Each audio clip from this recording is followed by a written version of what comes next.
Blog Talk Radio.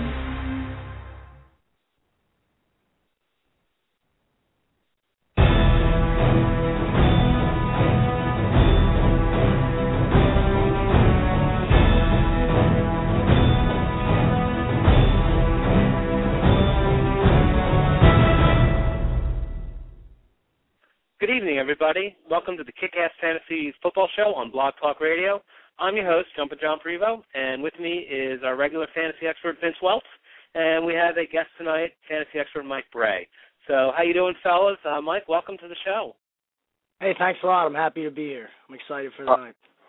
Doing great. Glad to be here. Yeah, so we're ready for another round of analysis and talk about the topics of the week from our Kick-Ass Fantasy staff. And we do have a website, www.kickassfantasyfootball.com. So I'll start off with our plug. We do have a half-price offer until August 31st. That is $9.95 up until August 31st, and you get weekly analysis. You get fantasy judgment. You get draft analyzers, draft tools. We have up-to-date news on the waiver wires. So, you know, guys, it's great. It's great site to go for. And obviously enhanced by our shows on Tuesday and Wednesday night at 9 and our Thursday night show at 7. So, okay, so let's get right into it. We got an hour. Time goes quick, and you'll find that out, Mike, as we go along. So let's start. I think the biggest topic that we can start, we have one holdout left, and that's Maurice Jones-Drew. And so we'll throw it to you right off the bat, Mike. Maurice Jones-Drew, he has his holdout. There's a lot of talk going on about what's going to happen with him. So what do you make of everything? See, the holdout right there kind of makes me cautious to draft. I think it has an impact on every player in the Jaguars offense. I had high hopes for receiver Warren Robinson this year to maybe catch some deep balls as a result of the play action, and I don't know if that's even going to be in play if this MJD situation is not going to be able to work out, if he's not going to be responsive to the team. I know Deshaun Jackson's a receiver, but it kind of reminds me of last season. You know, if he doesn't get the money, will he put on the brakes? And I think that really would drop MJD in my book. If I were to draft a team today, coming into the summer, Maurice Jones-Drew would have been my top pick at running back. But at this point, I don't know if I would trust my team in him with such a high pick. Yeah, I agree with Mike. Definitely stay away from MJD at this point.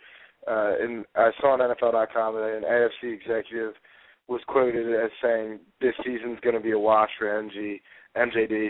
I mean, the truth to that still remains to be seen, but we'll see. And, I mean, the Jaguars actually played really well in their first preseason, or maybe it was their second, against the Saints. They played really well. Gabbert went like 13 for 16, had a really good game. Rashard Jennings played well. It gave the Jaguars organization a bargaining chip to say, hold on, Maurice, we can't give you this much money. We got other guys stepping up right now. Maybe you should take a pay cut. And I think that's actually going to make the negotiations drag out a little bit longer because neither side is willing to budge. And this holdout looks like it could drag on into week 3 even. I mean, it's getting ridiculous right now. Maurice Jones-Drew is a top 5 back in this league and has been for 5 years. The Jaguars, well, in my opinion, they have to get him signed. He's their best weapon by far. It doesn't look like the Jags are that concerned with it. Otherwise, I feel like a deal would have been done. Yeah, I mean, you know, he was the top running back in the league last year.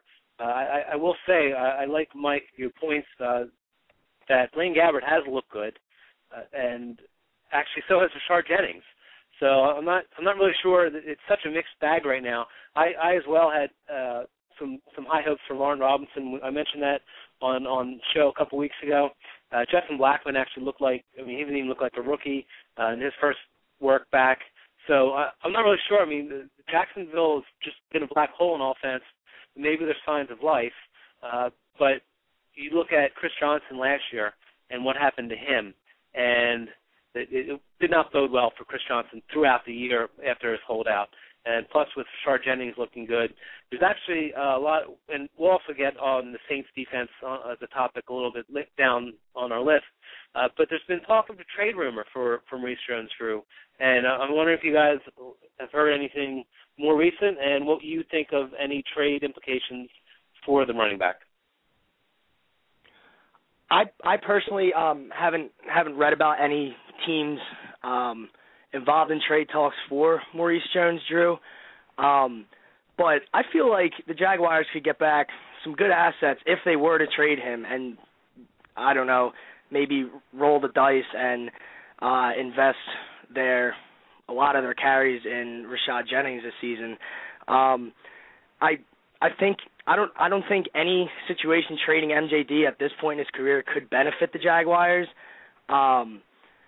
But suitors for MJD, I don't even know who I could guess at this point for that. Who do you guys think could go for MJD?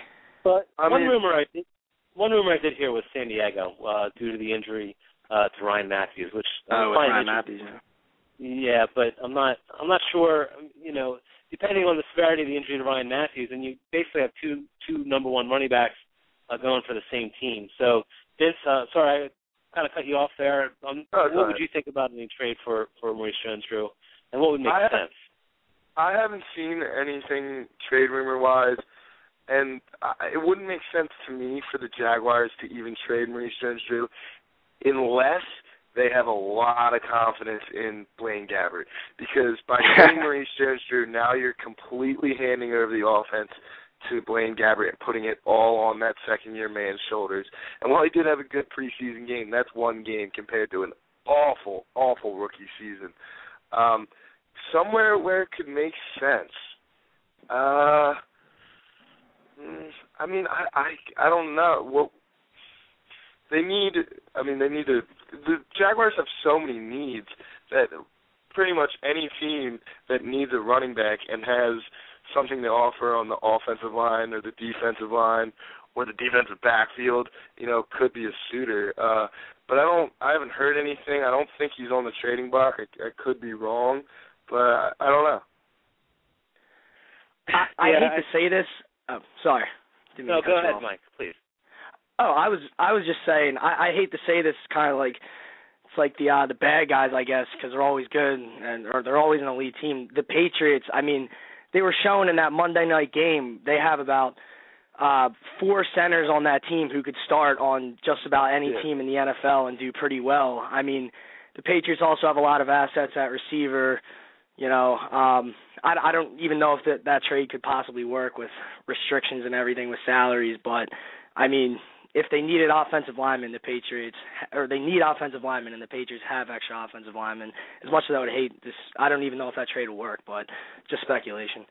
Yeah, it doesn't fit the mold of a Bill Belichick team having a star running back, and there's really almost too many mouths to feed then with Tom Brady, because he's going to be slinging the ball around. He's got the 2 tight ends that are hot, and he's got he's got Brandon Lloyd now in the stable, so it almost just doesn't make sense to the way they play football. Yeah. And they obviously could use a stud running back, but I'm not sure they need one. You know where it could fit? I was thinking maybe like, I don't know what the Redskins have to offer, but the Redskins backfield, while they have a lot of guys in it, it's pretty banged up. I mean, I know they have 4 guys. Maybe you could kick back some of those running backs to the Jaguars so the Jaguars could have a 2-man, 3-man backfield, and MJD could pair up with Shanahan in Washington. Shanahan's always a guy that's putting together great running schemes. I think that could be something that would work out really well for Maurice Jones-Drew and possibly the Jaguars if they get, a running back and a couple solid O-linemen, D-linemen. That could be a good trade beneficial to both teams. That's actually an interesting proposal, especially if they got one of the running backs in return. Yeah. Obviously, they would have to throw more in the pot, but I'm just not so sure that they really have that much to throw. They have a couple. That's what I said. I don't. Yeah. I mean, unless they're kind of looking to get rid of Santana Moss with the receivers they brought in. I'm not sure that there's just that much. The defense isn't that strong that they can afford to give anything up. Yeah. So it's definitely, with Shanahan with a stud running back and a stud quarterback, he did well with Terrell Davis. I'm just not sure that they have that much to be able to give up. One team, one team that I was thinking that may actually have some pieces that could possibly do it is Detroit. I mean, their running back situation is, I'd say it's almost non-existent. So every other team has at least either a decent running back share, it seems, or maybe just don't have the pieces. But I'm wondering if Detroit maybe would be able to package anything together since they don't have anything in the backfield. So that would be my number one target, I think, for any trade rumors is Detroit. That makes well there too. Yeah, that would make a lot of sense with Stafford and Johnson. That would be a powerful offense. Now, what they're going to do well as it is. I have high hopes for Stafford. Obviously, Megatron is the number one receiver in the league, so that would be interesting. Again, it might be a situation of not enough mouths to feed, but we'll see how this all plays out.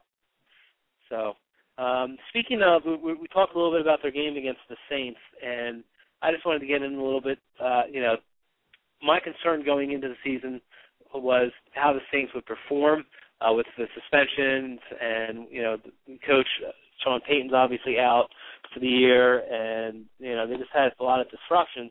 It seems like on offense they've already gotten a rhythm. Drew Brees is proving that he's such a value as a quarterback. But where I'm wondering is their defense. And, so we talked about the Jaguars, we talked about Blaine Gabbert and the game he had, but the Saints are just decimated by suspension and injuries. And right now they have five players, I think. Ramon Humber, Curtis Lawson, Chris Chamberlain, David Hawthorne are all out, and Vilma obviously is suspended.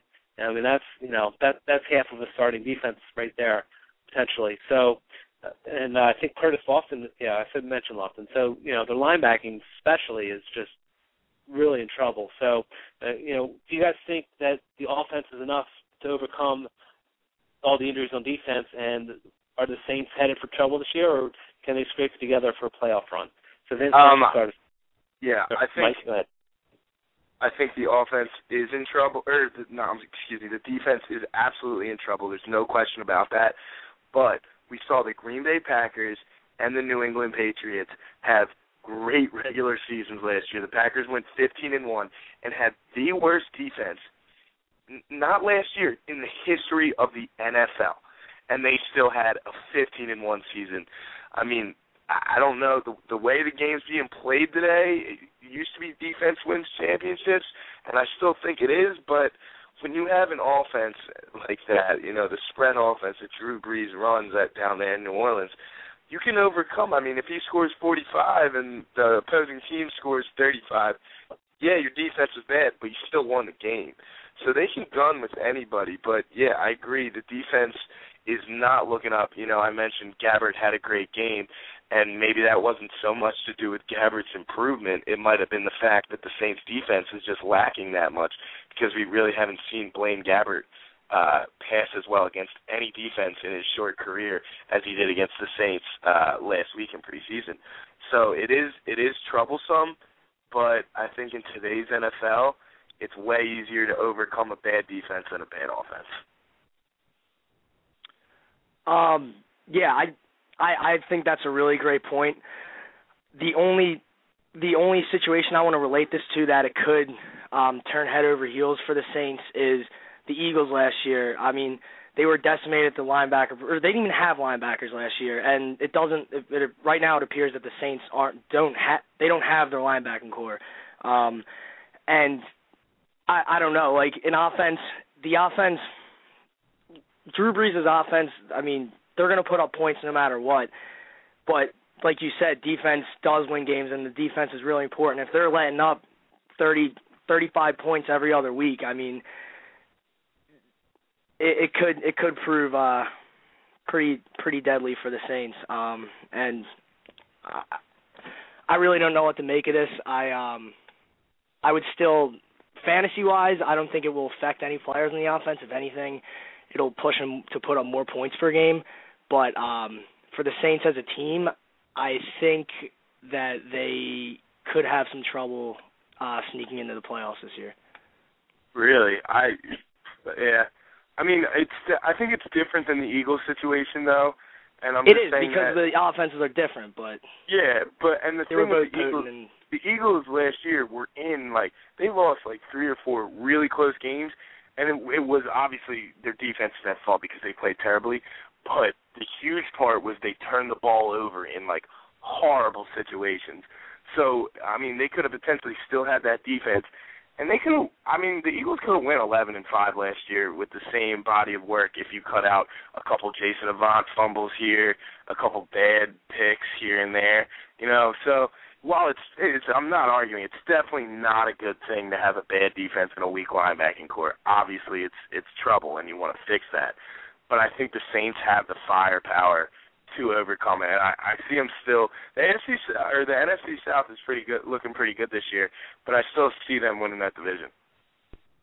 Yeah, actually, I think it's going to be difficult to win the division. I think one of the biggest reasons I'm actually pretty high on Atlanta. So I think it's something that's really tough to overcome. But if there's any offense that can overcome it, you're talking about you're talking about Green Bay, and then you're talking about the Saints, and then you're talking about the Patriots. So you mentioned the other two from last year. So this year, if there's anyone that can overcome it, it would be the Saints. But where I think we would look at is the offenses that are going against the Saints, i.e. Atlanta, as I mentioned, you know, they're looking pretty prolific, and they're intending to throw the ball more. Carolina, that, you know, obviously Cam Newton was a stud last year. They get them 2 games, you know, during the year. And then maybe there's some hope for Tampa Bay. Right now they're looking a little anemic. See if they can break out at least for a couple of games. So that's where I think they're also going to get the value.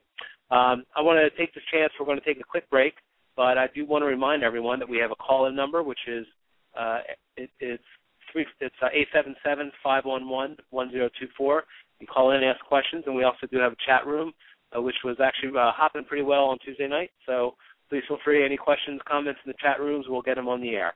So we're going to take a 2-minute commercial break, and we'll be back. I'm your host, Jumpin' John Prevost, and we're going to come back with some Eagles talk. We've got a lot of Eagles fans on our staff, and we're going to go through also a little bit later in the show, we'll talk about Peyton Manning.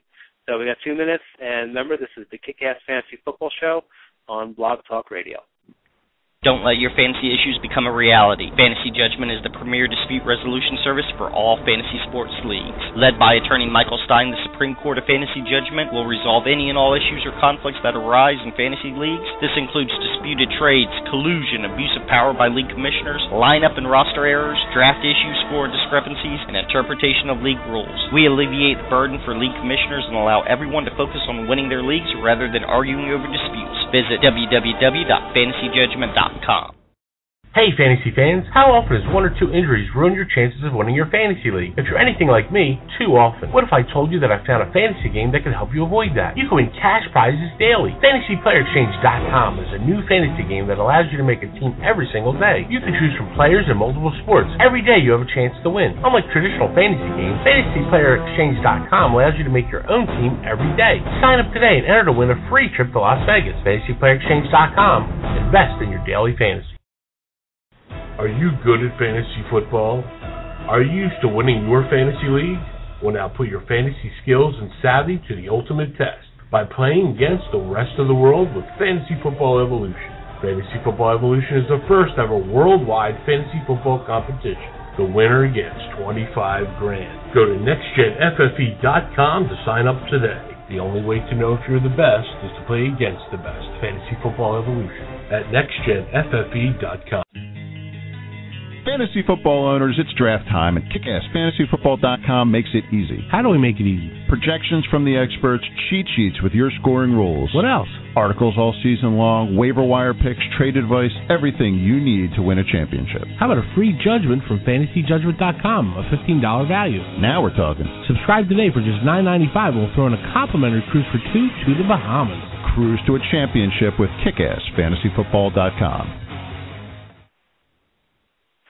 All right, everybody. Welcome back to the Kick-Ass Fantasy Football Show on Blog Talk Radio. I'm your host, Jumpin' John Prevost, and the fantasy experts Mike Bray and Vince Welch are with us. All right, fellas, a couple topics. I tell you, it doesn't take much to fill the airways with some of the stuff that's going on. We talked about Maurice Jones-Drew. We talked about the Saints defense. And let's get a little bit, got some Eagles fans. I admit to the homerism. So let's talk a little bit about the Eagles. Mike Vick, Vince, is he going to last the season? What do you think about that? No, he's not.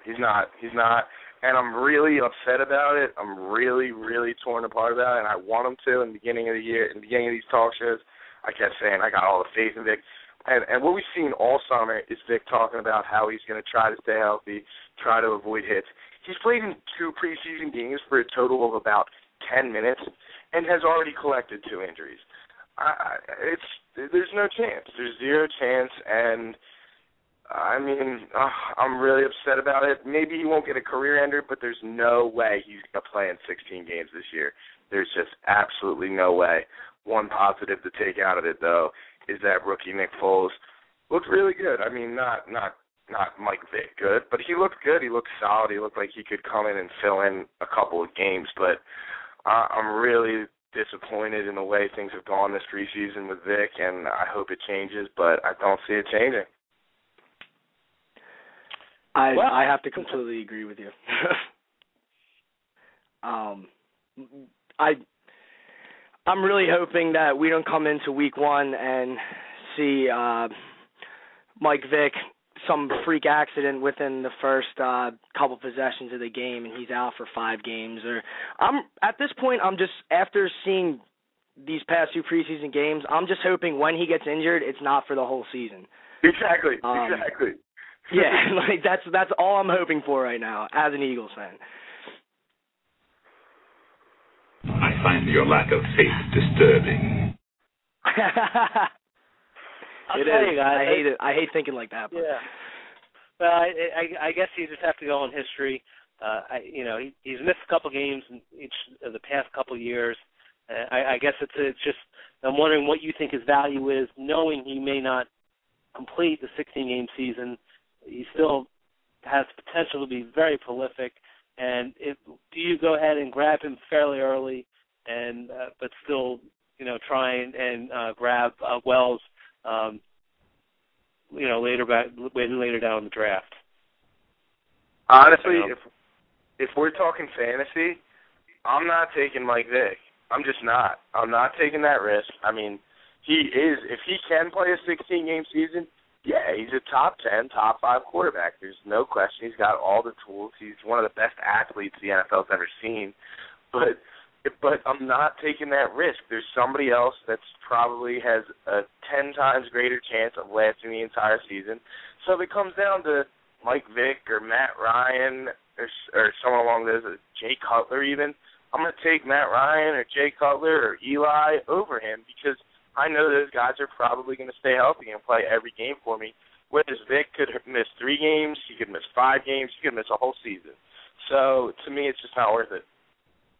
Yeah, Vic, I agree. Vic is a guy that I'd hold off on. Sorry, I didn't mean to interrupt you. You can go. No, just trying to think of as prolific as Vic is, but what we've seen from Nick Foles so far, can we add him to the list of wonder kid quarterbacks, rookie quarterbacks that are starting or have the potential to start this year?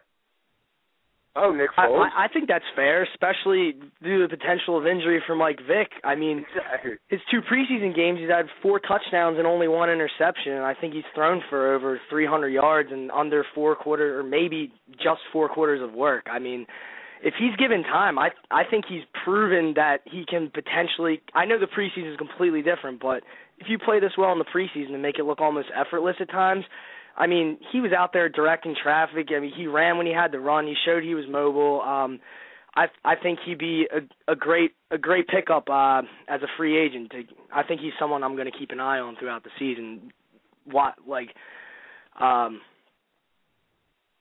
Considering Mike Vick's injury problems.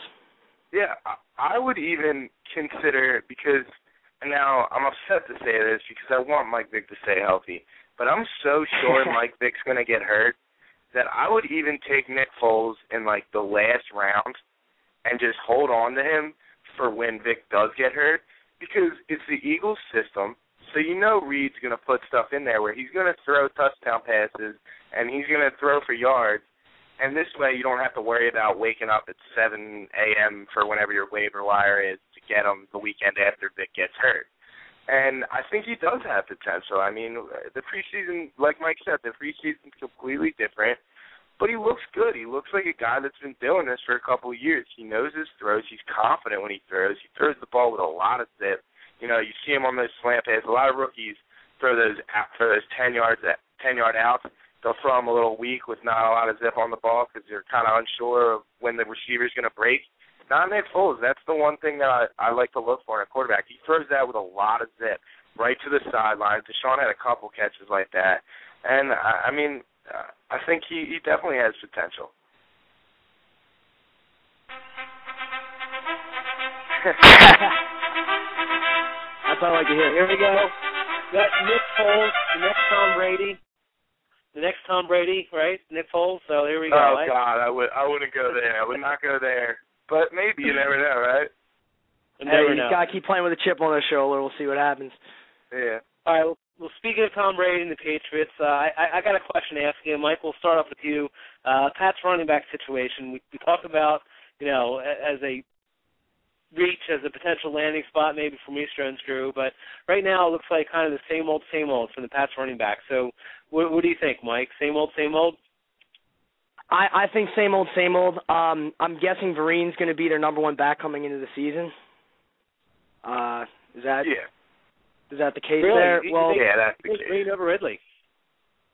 Wow, I would have said Ridley, but okay. I mean, I don't know. It's doesn't matter. I guess that's maybe even the I don't think it does matter. Exactly, honestly. They're going to put up the same numbers. And Ridley also has suffered a knee injury, I think, a couple weeks ago. I think he's still out. Yeah, he didn't play in the preseason game versus the Eagles. Yeah.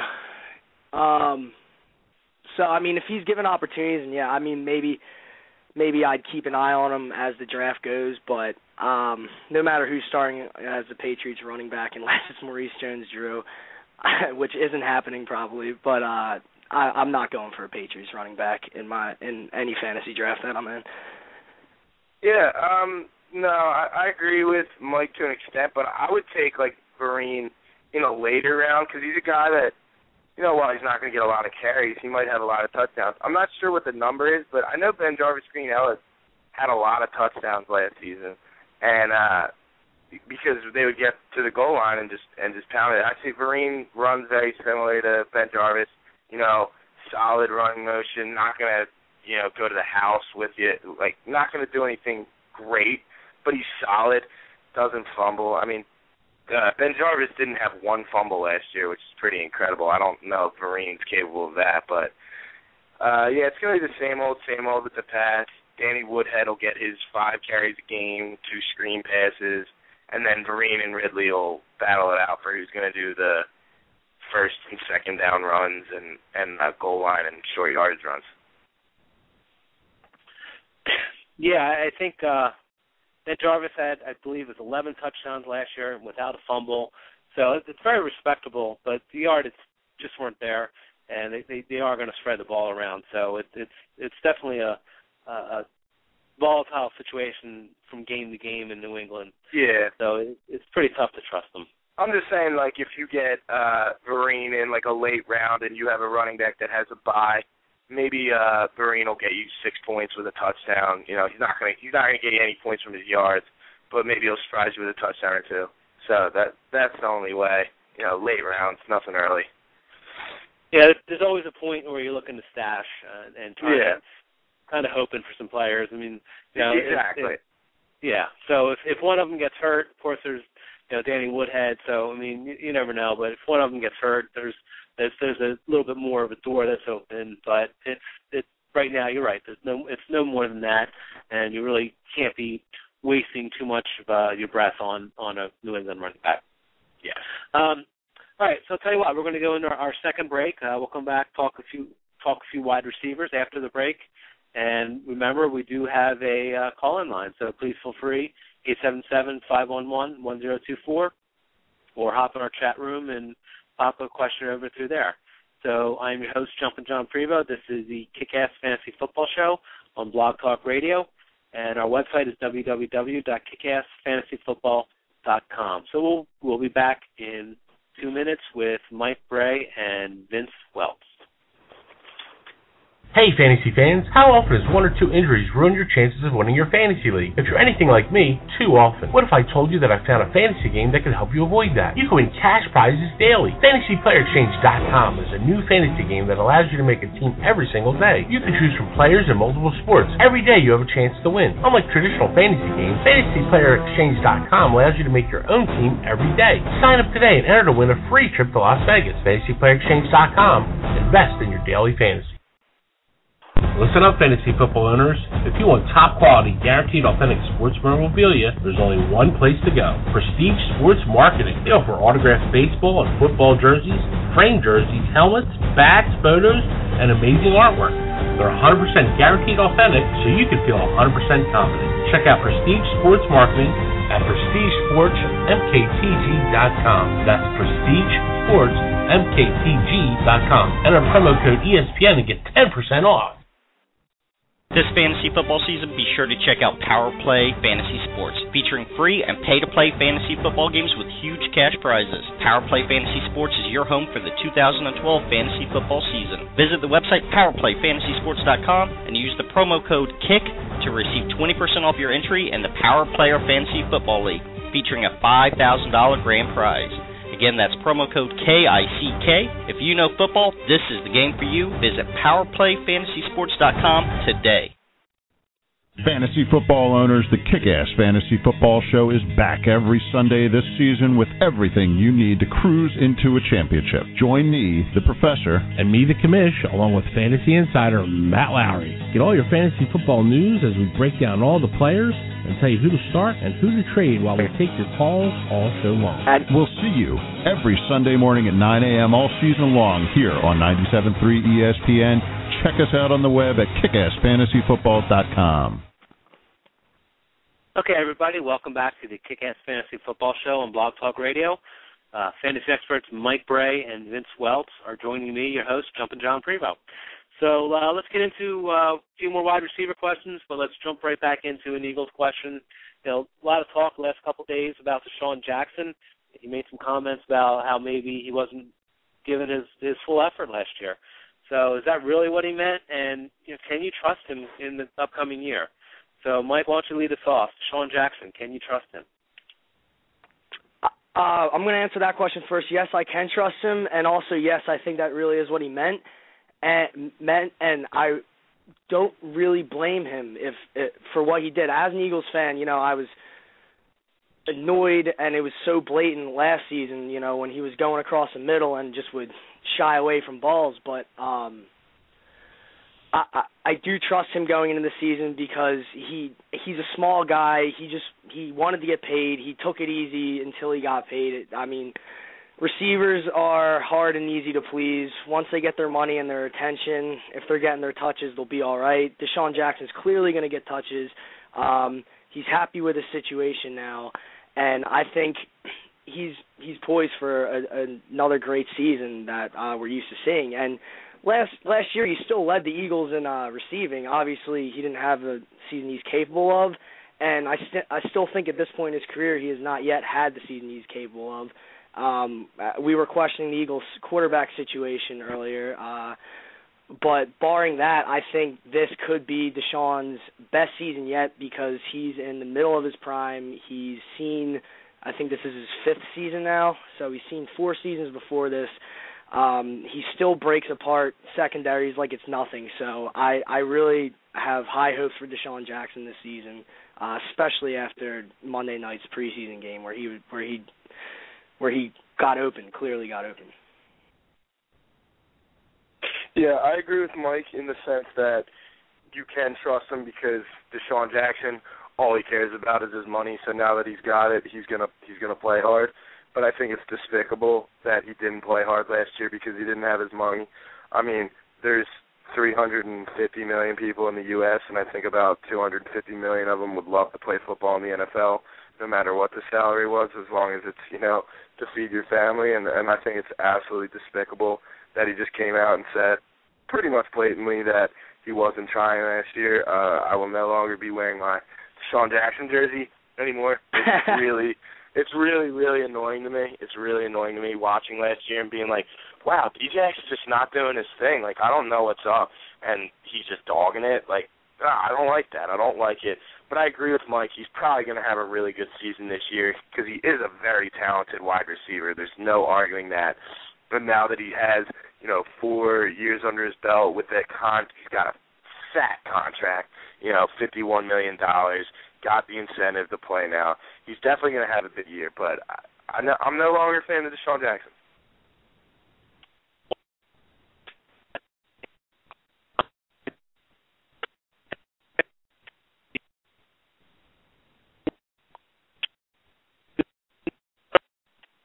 Hello? Yeah, I can hear you. I don't know. Can you hear John? I can't hear him. Yeah, I can't hear him either. I can hear, snippets of his voice. Yeah, Yeah. John, we can't hear you, bud. Yeah, I don't know. Are we still, on, or is he on? Yeah, we're definitely on. We're definitely on. Oh. Well, yeah, I mean, when you put the Deshaun thing like that, you are right. It was despicable. I was just trying to look into his mind a little bit. If a receiver in the NFL, just about every receiver who's like Deshaun, and a lot of top receivers are like Deshaun, would do that in his position. But I saw an interview with Larry Fitzgerald today, and they asked him, they were talking about the Cobb scouting situation. Like, Larry, do you sometimes wish that you were in a situation with a stable quarterback where you could have a Tom Brady, Peyton Manning type thrown to you? You think that would make you thrive? And he said, literally his exact words were, I don't think about that. I just know that I'm blessed to be able to have any type of career in the NFL, and all I want to do is work my hardest and, win a Super Bowl. And that's the type of answer I'm looking for. It's not even half of the fact is that he dogged it, but half of the fact is that he said he dogged it on national television. You know what I mean? The fact that you came out with I didn't get my money, so whatever, I'm just not going to play. I wasn't going to play. That's ridiculous to me. And I don't know, I didn't like that. I mean, he's going to be fun to watch this year, though. If Vic can stay healthy, because those two love each other. I mean, they really connect. So, if he can stay healthy, it's going to be a big year. I mean, I guess if he doesn't come back on, you want to just talk about the rest of it? Do you have the list on you? Yeah, I have it. I have it right here. All right. Yeah, I guess we kind of talked Deshaun out of. Wait, what do you think about Jeremy Maclin? What do you think he's going to do this season? Because I honestly think he's the Eagles' best receiver, and I think he's going to get the most touchdowns in the Eagles. Maybe not the most yards per catch or receiving yards, but I definitely think he's going to find the end zone most out of all the receivers. He's going to lead them in receptions because, unlike Deshaun, he can do that short-range, mid-range game, the shallow crosses over the middle because he's bigger, you know what I mean, and not afraid. Deshaun was kind of a little shook up. I think it was Dante Robinson that just cracked him that one game last year. Oh, yeah. When he got cracked, and ever since then he's kind of been a little afraid to go over the middle. And Macklin's not. And Macklin has just as much talent as Deshaun, but Deshaun will get, you're right, Deshaun will get more yards per catch, but significantly less catches. Macklin will have a lot of receptions, and they'll be close in yards. I mean, they're both really good receivers. The Eagles are lucky this year. They have a lot of weapons. And the one thing is, I noticed, did you watch the preseason game? See that? Wait, sorry, last preseason game? Yeah. They didn't use, was Selleck hurt or something? Because they didn't use him. They were going to Clay Harbor way more. And Selleck was I don't know. He was on the field. So are they not gonna throw to him? I don't see what's going on. I would hope so. Coming down the stretch of last season, Brent Selleck, I think he's the number one tight end in the NFC East, looking at what he did in the last 4 or 5 games of last season. Do you remember that 150-yard game he had against the Jets? His hands, he catches everything. That one, I think it was against the Redskins where he kicked it to himself 3 times and caught it with his left hand, one-handed. He has great hands. He's big, like great red zone target. I don't know why they weren't. It kind of like made me nervous in that preseason game. They were not. It looked like Clay Harbor was the number one tight end to me. You know? Yeah, I love Clay Harbor too, but he's like you were saying, he's not the number one tight end. He's a number two tight end, especially when you have Selleck on your team. And I mean, we've seen before what he's capable of, and given like this season, if he gets the ball as much as he did in the last 4 games last season, I mean, we could look at like a 65 to 75 reception season for him. You know, he could lead the Eagles in receptions. Yeah, like he did, I think it was 2 or 3 years ago when he led the Eagles in receptions. He is that kind of talent. So I don't know what's going on there. I think part of it might have been because Vic got injured early and Nick Foles is more comfortable with the guys he's taking his reps with in practice, which would be Clay Harbor, you know, because he's doing the second team. So I don't know. So maybe they just made that change right away. Yeah. You want to go to Vincent Brown, San Diego Chargers. I think third wide receiver for them. Broke his ankle, out for at least 6 weeks, I think. So how does that affect the Chargers? I mean, I think it's pretty huge. Even though he's a third receiver, I think by the end of the season he would have been their number one. Who's their number one right now? Malcolm Floyd? Yeah, Robert Meacham. Oh, Robert. Oh, yeah, that was a pretty big signing. But neither of those guys are number one receivers. They're guys that complement a guy like Vincent Brown. I think he has the potential to be a really good receiver in this league. It's just a shame that he got hurt so early. But I don't know if that would affect the fantasy production overall. If anything, it would help Meacham and Floyd bring up their value. And Phillip Rivers, I mean, he still has Antonio Gates. We see Phillip Rivers season to season. He's going to put up 4,000 yards. You know. Yeah, exactly. I don't think it's going to affect the Chargers' offense much, but it's going to affect Vincent Brown's career because you're right. Like, he has a chance to blossom into something pretty special. But the Chargers have Robert Meacham, Malcolm Floyd, and Eddie Royal. So those are 3 wide receivers that are all pretty big names. You know, they've all had pretty big seasons in the NFL. And, I mean, they're not like top 10 wide receivers, but those are all guys that a great quarterback like Phillip Rivers can use to pick apart defenses. I mean, they're not slouches by any means. I think he'll be fine with them. It's just a shame for Vincent Brown, and you got to stay away from him fantasy-wise because coming off a broken ankle, he's going to be behind in the offense. Chances are one of the 3 that we just mentioned are going to step up and have a big year because Vincent Brown's missing. So they're going to be the main guy when he comes back in, so he won't have a chance to, you know, take that position as the number one receiver because he's already behind. So fantasy-wise, I would stay away from him. And regular football-wise, I think the Chargers will still be fine. I mean, they always have a great offense. The only reason they didn't do that well last year was because Phillip Rivers, while he did put up his numbers, he put up his usual numbers, he had way too many interceptions. But I think he'll get that down this year. Yeah, a great guy, a great quarterback like him knows how to fix those mistakes and will definitely capitalize this year with what he has. But yeah, like you said, it really just is a shame because he's going to come back in like week 4 or 5, and there's already 3 guys ahead of him who've been in full swing with Phillip Rivers, and I mean, but a great quarterback like Rivers, he can integrate really anyone that's given to him. So exactly, see what happens.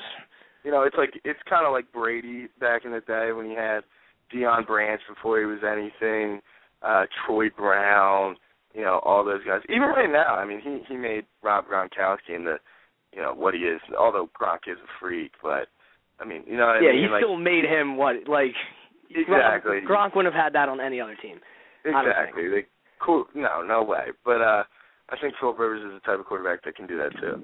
All right. Well, speaking of wide receiver situations, the Seahawks have a ton of wideouts. They just signed T.O. and Braylon Edwards, 2 big names, and Sidney Rice is hurt, but will be back week 3. They have a guy they drafted 2 years ago in Golden Tate, who's listed as a wide receiver number 1. What's going on in Seattle? Do they have room for all these guys?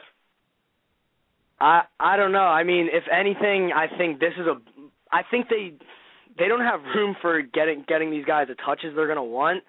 But I think it's a blessing for Matt Flynn and Russell Wilson, whoever's going to get that job.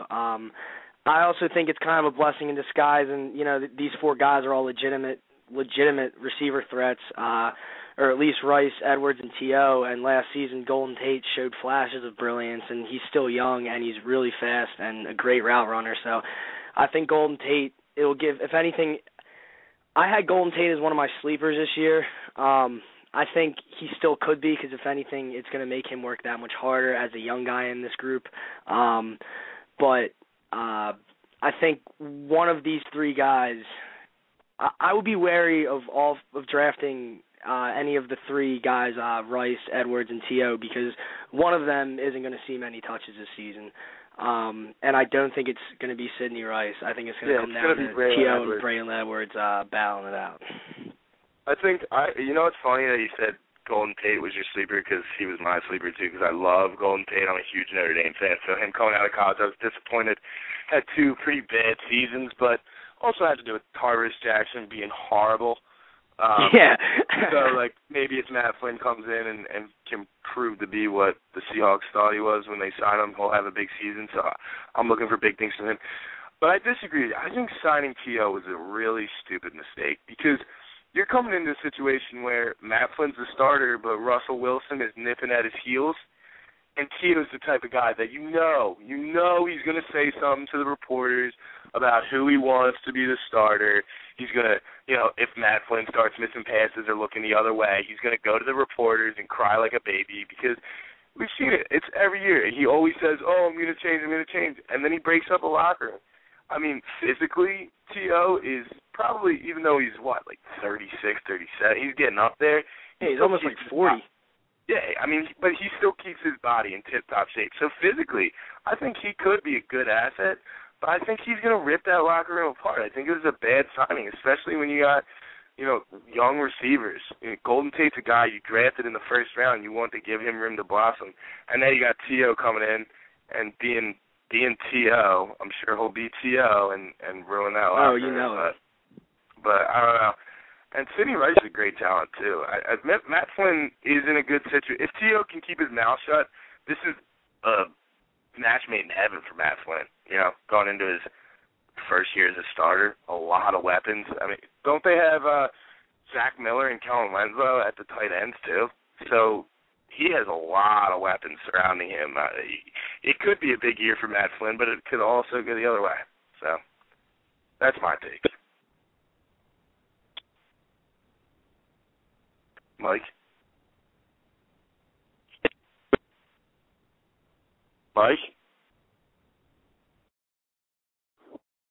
Hello?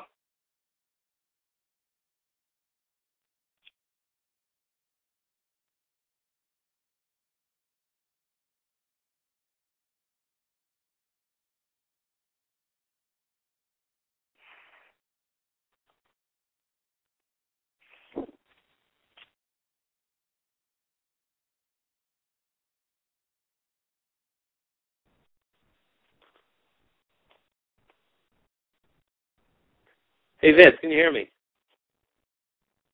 I can hear you. All right, there we go. Sorry, folks, I'm sorry we're having some technical difficulties with the show tonight, so I do apologize. But I'll tell you what we're going to do real quick. We're going to take another quick 2-minute break, and then we'll be right back, and we'll try and resolve the difficulties as best as we can. So this is your host, Jumpin' John Prebo, and with our fantasy experts, Mike Bray and Vince Welts, we will be back in 2 minutes. This fantasy football season, be sure to check out Power Play Fantasy Sports, featuring free and pay-to-play fantasy football games with huge cash prizes. Power Play Fantasy Sports is your home for the 2012 fantasy football season. Visit the website PowerPlayFantasySports.com and use the promo code KICK to receive 20% off your entry in the Power Player Fantasy Football League, featuring a $5,000 grand prize. Again, that's promo code KICK. If you know football, this is the game for you. Visit PowerPlayFantasySports.com today. Are you good at fantasy football? Are you used to winning your fantasy league? Now put your fantasy skills into the ultimate test by playing against the rest of the world with Fantasy Football Evolution. Draft your team and then manage it through a 10-week regular season, a 1-week elimination round, and finally, if you're good enough, a 64-team tournament that will determine the first ever Fantasy Football Evolution champion. The winner of Fantasy Football Evolution receives $25,000, cash prizes paid to the top 16 players. Visit www.nextgenffe.com for more details. The only way to know if you're the best is to play against the best. Don't let your fantasy issues become a reality. Fantasy Judgment is the premier dispute resolution service for all fantasy sports leagues. Led by attorney Michael Stein, the Supreme Court of Fantasy Judgment will resolve any and all issues or conflicts that arise in fantasy leagues. This includes disputed trades, collusion, abuse of power by league commissioners, lineup and roster errors, draft issues, score discrepancies, and interpretation of league rules. We alleviate the burden for league commissioners and allow everyone to focus on winning their leagues rather than arguing over disputes. Visit www.fantasyjudgment.com. All right, everybody, welcome back, and I apologize again for the technical difficulties. It looks like we're all having some issues right now. So on the line with me is Mike. You're still on the line, correct? Yep, still here. All right. Got to make sure I dropped for a little bit, and Mike, I think you dropped for a little bit, and then Vince dropped for a little bit. So must be the meteor showers that are hailing down the Philadelphia area. We'll blame it on that. Yeah, it's 2012. You know, it's coming.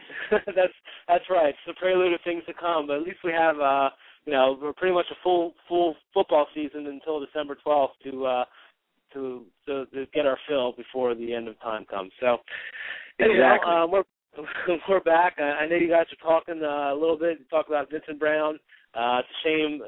He definitely was looking as a decent sleeper value for the Chargers. Potential number one in the making. I know Judge Ray Jaffe was pretty high on Vince Brown. Then you talked a little bit about T.O. and Braylon Edwards and the whole Seattle situation. Vince had a pretty strong statement, I believe, was about T.O. being just a mistake.